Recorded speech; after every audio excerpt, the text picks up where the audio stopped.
Hey guys, it's Matt with bleepinjeep.com, and today we're going to install this rough country tie rod. As you know, the stock TJ and XJ tie rods are just little tiny things. This thing is much beefier, much more heavy duty. So make sure to subscribe to the Bleepin' Jeep channel right here, and subscribe to the Rough Country channel at Rough Country TV. Alright, let's get started. So as you know, the tie rod ties the left and the right tires together. So, being that it does that, it also affects your alignment. So the first thing that you want to do is make an accurate measurement from this tie rod end to this tie rod end. I'm going to go, you should probably go center to center, or you can go wherever you like, as long as you keep those measurements the same from the first time you measure and the last time you measure.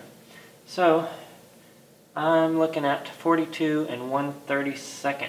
So I'm going to take a Sharpie, and I've written that right here.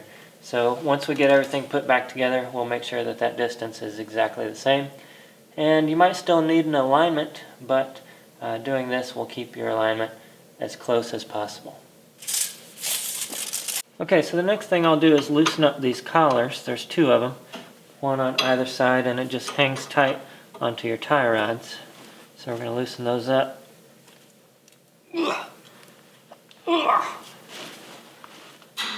Oh, there we go. Okay, I just need it loose.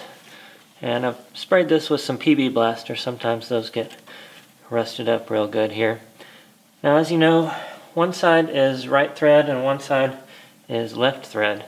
So the way that works is you can turn this rod, and one way that you turn it will push the front of the tires out, and if you turn it the other way, it'll bring them in, and that corrects for alignment and lengthens or shortens the distance between the two.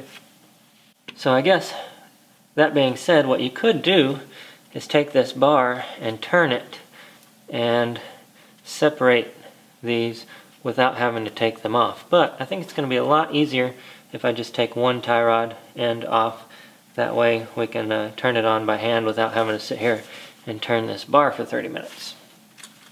So the easiest way to do that is to, I like to use a pair of wire cutters to get this cotter pin out.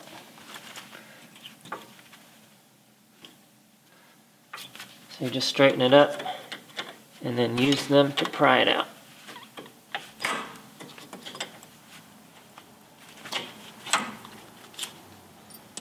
Okay, now a 3/4 on top. Just loosen it up and you should be able to spin it off. Once I get it off, I'm going to turn it upside down and put it back on just a little bit. Okay, now there's several ways to get a tie rod end off. The best way, I think, is to use a pickle fork. The problem with that is it almost always ruins your boot. It tears the boot, and that's where your grease stays when you grease these suckers. So, if you don't want to tear your boot, if you're not going to be replacing the tie rod end, you want to find another way. So, that's why I put this upside down, this nut. What you can try to do is smack it here, and sometimes it'll pop loose. It'll probably not in this case, since it's kind of rusted on there. Let's give it a shot.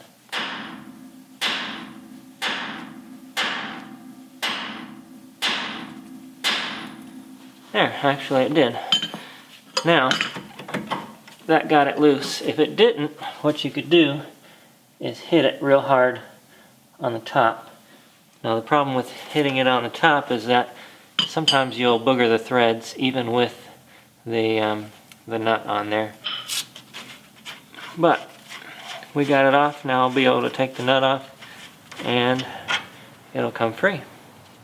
Okay, now let's take it off of the other end. What we'll do is just spin it by hand. If you can't spin it by hand though, you can just get a pipe wrench, get it on here, and turn it.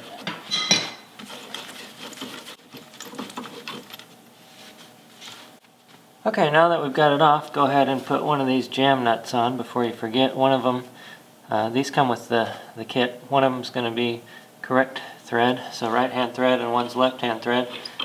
This one on the passenger side is right-hand thread. We'll spin that all the way down to the end. Alright, well the other side seems to be rusted on there pretty good. I can't get it even in the vise here and with the pipe wrench.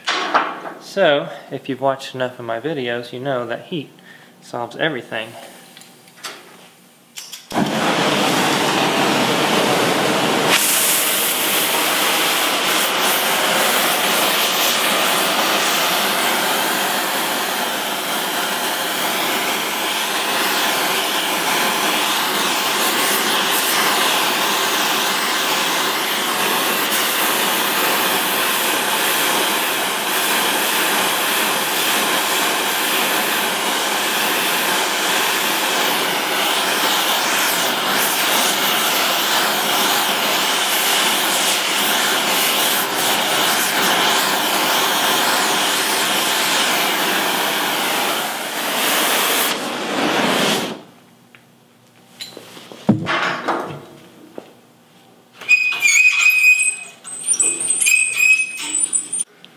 Alright guys, I got it off, but there's so much rust in those threads that I'm having to kind of rethread it with this jam nut. I probably ought to just buy a new one, but I'm going to see if I can reuse this one. Alright, clean as a whistle. Alright, now remember this one that we were working on just now is reverse thread. So make sure you find the correct end of your tie rod. And to keep it from binding up in the future, I'm going to try and put some lithium grease in here. See if that'll help keep the rust out. Now we're going to put it in and go reverse thread.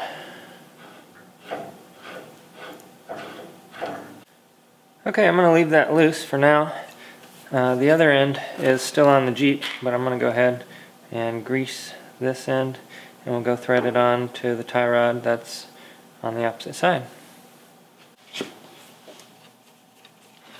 Alright, take your time at first so you don't get it cross-threaded. Once you get it going, we're going to go all the way down to the end like we did on the opposite side. We want both sides to have the same amount of threads sticking out.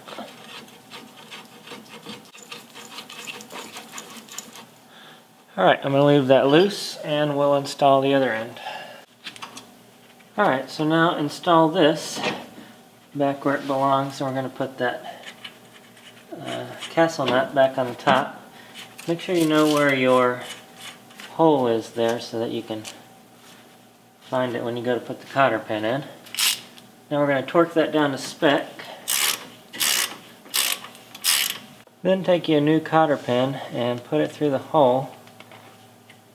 And we'll bend the ends on and around each side here. Okay, now comes the important part of getting it to the correct length.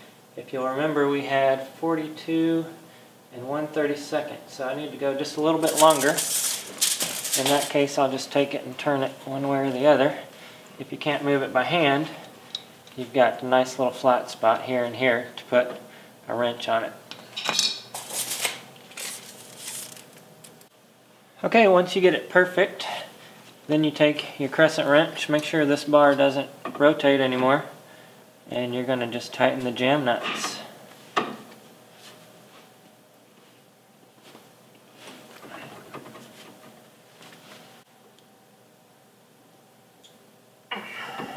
Alright, that's all there is to it, guys. I hope you enjoyed the video. If you did, make sure to hit the thumbs up button and leave a comment below. Make sure to subscribe as well to the YouTube channel right here. And check out the Rough Country YouTube channel as well at Rough Country TV. Thanks for watching, and we'll see you in the next video.